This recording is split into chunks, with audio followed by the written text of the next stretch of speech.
বাংলাদেশের ত্রয়োদশ জাতীয় সংসদ নির্বাচনে বিএনপি বিপুল জয় পেল এবং এই জয়ের নায়ক হিসাবে উঠে এসেছেন বিএনপি চেয়ারম্যান তারেক রহমান। ভারতসহ বিশ্বের বিভিন্ন রাষ্ট্রনেতা তাকে অভিনন্দন জানিয়েছেন।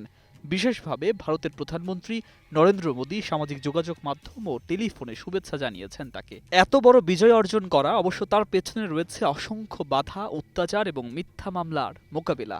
ভারতীয় মিডিয়া এই প্রেক্ষাপটকে গুরুত্ব সহকারে তুলে ধরেছে।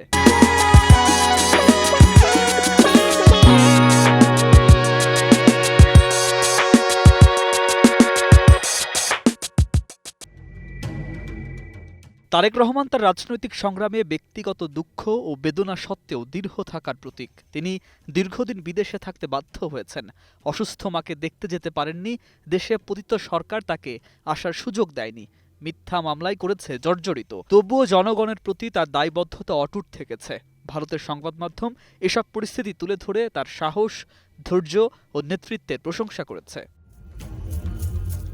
পাকিস্তানের প্রধানমন্ত্রী শাহবাজ শরীফ এবং রাষ্ট্রপতি আসিফ আলী জারদারিও তারেক রহমানকে অভিনন্দন জানিয়েছেন। তারা জয়ী নেতাকে শুভেচ্ছা জানিয়ে দুই দেশের সম্পর্ক আরও ঘনিষ্ঠ করার বার্তা দিয়েছেন।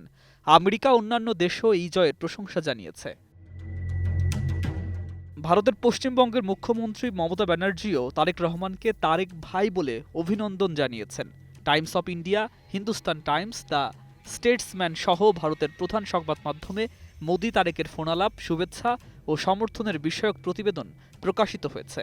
মোদি তারেককে শান্তি, অগ্রগতি ও দায়িত্বশীল নেতৃত্বের আশ্বাস দিয়েছেন।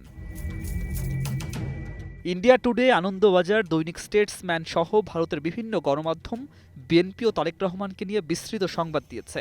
নির্বাচনের ফলাফলের বিশ্লেষণ, জামায়াতের অসন্তোষ এবং বাংলাদেশের রাজনৈতিক পরিবর্তনের ইঙ্গিতও তুলে ধরা হয়েছে। পুরো প্রতিবেদনে স্পষ্ট হয়েছে ভারতের মিডিয়া বাংলাদেশের গণতন্ত্রে তারেক রহমানের অবদানের প্রশংসা করছে এবং তাকে প্রধানমন্ত্রী হিসাবে দেখার সম্ভাবনায় উচ্ছ্বাস প্রকাশ করছে। News desk, ২১ television.